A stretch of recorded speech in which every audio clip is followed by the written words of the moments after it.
For more content, please consider subscribing to JTV ASMR.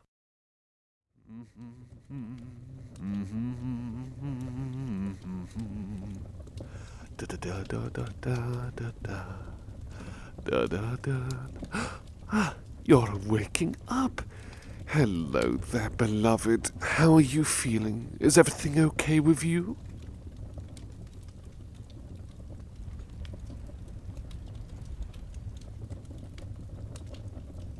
Thank you as always for telling me. Well, as you can see, we have a guest here. I met this gentleman recently, and we got to talking. And, well, I think we formed a friendship over these coming days, you see. I think that, well, it would be fun to perhaps do a little bit of a duet reading together. Please, of course, by all means, go ahead and introduce yourself. No. If I'd known there was someone as lovely as this, perhaps I would have come sooner. Have you been hiding them from me? Afraid I might try to snatch them up. Oh, not in a million years, sir. I would never be jealous of anyone trying to take away my beloved away. I'm not pouting, am I? I'm not looking like a grumpy puppy, am I, beloved? Just let me know if I am. Oh, you don't have to worry. I'd never want to step on any toes. Good evening, you lovely you. You may call me Jene. Lucky Jene. And I thank you for coming, my good friend, Lucky Jene. So, we had an idea. Let us read Edgar Allan Poe's The Raven together to help you unwind and rest. Well, it was my idea. I think it's only fair that perhaps I start reading. We'll be taking it in turns together. All right, here we are then. Edgar Allan Poe's The Raven. Once upon a midnight dreary, while I pondered, weak and weary, over many a quaint and curious volume of forgotten lore, while I nodded, nearly napping, suddenly there came a tapping, as someone gently rapping at my chamber door. "'Tis some visitor," I muttered, "tapping at my chamber door, only this and nothing more." Ah, distinctively I remember, it was in the bleak December, and each separate dying ember wrought its ghost upon the floor. Eagerly I wished the morrow, vainly I had sought to borrow from my books surcease of sorrow, sorrow for the lost Lenore, for the rare and radiant maiden whom the angels name L'Amour, nameless here forevermore. My turn already. Good. I was starting to get impatient. Now where were we? And the silken, sad, uncertain rustling of each purple curtain thrilled me, filled me with fantastic terrors never felt before. So that now to still the beating of my heart I stood repeating, "'Tis some visitor entreating entrance at my chamber door, some late visitor entreating entrance at my chamber door. This it is, and nothing more." Presently my soul grew stronger, hesitating then no longer. "Sir," said I, "or madam, truly, your forgiveness I implore. But the fact is I was napping, and so gently you came rapping, and so faintly you came tapping at my chamber door, that I scarce was sure I heard you. Here I opened wide the door. Darkness there, and nothing more." Not a bad attempt for a beginner. Let me remedy this situation, beloved. I could tell that you were begging to hear more from me. Let me continue. Deep into the darkness peering, long I stood there, wondering, fearing, doubting, dreaming dreams no mortal ever dared to dream before. But the silence was unbroken, and the darkness gave no token, and the only word there spoken was the whispered word, "Lenore." This I whispered, and an echo murmured back the word, Lenore. Merely this, and nothing more. Back into the chamber turning, all my soul within me burning.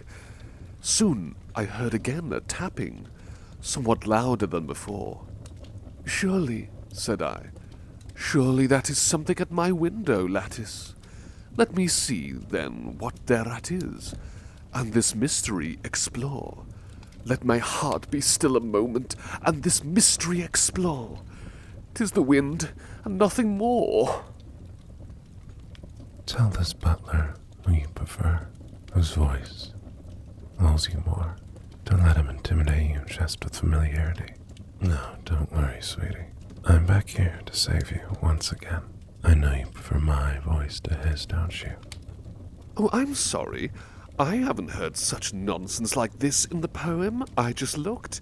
Nothing of the sort. Perhaps you might want to resume reading?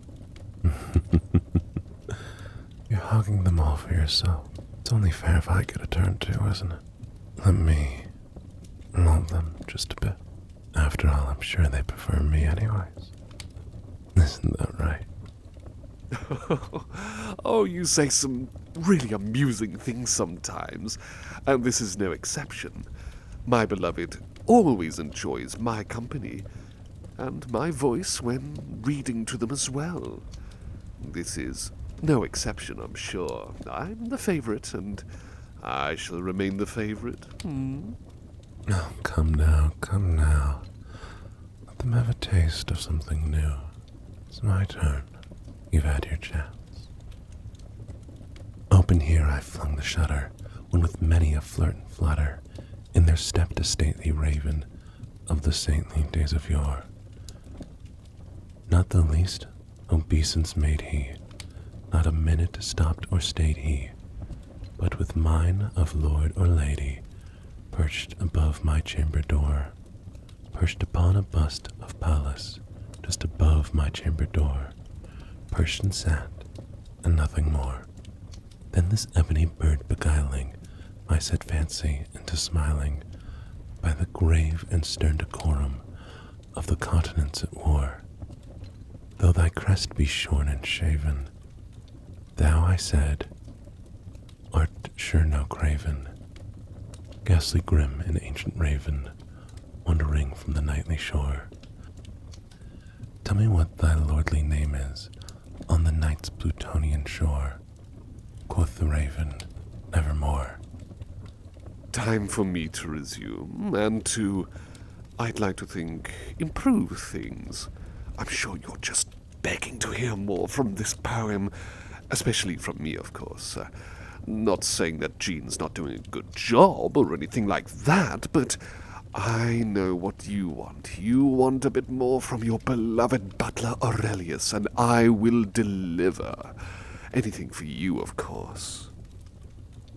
Much I marvelled this ungainly fowl to hear discourse so plainly, though its answer little meaning, little relevancy bore. For we cannot help agreeing that no living human being ever yet was blessed with seeing bird above his chamber door, bird or beast upon the sculptured bust above his chamber door, with such a name as Nevermore.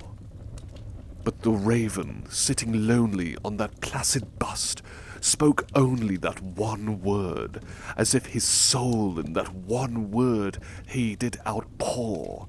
Nothing further than he uttered, not a feather than he fluttered, till I scarcely more than muttered, Other friends have flown before, on the morrow he will leave me, as my hopes have flown before. Then the bird said, Nevermore. You are so very, very possessive. Come now, all's fair. Startled at the stillness broken by a reply so aptly spoken, doubtless said I, what it utters is only stock and store, caught from some unhappy master, whom unmerciful disaster followed fast and followed faster, till his songs one burden bore, till the dirges of his hope that melancholy burden bore of never, nevermore. But the raven still beguiling all my fancy into smiling, straight I wheeled a cushioned seat in front of bird and bust and door. Then upon the velvet sinking, I betook myself to linking fancy unto fancy, thinking what this ominous bird of yore, what this grim, ungainly, ghastly, gaunt and ominous bird of yore meant in croaking, nevermore. Ah, my turn, and rightly so, of course, rightly so.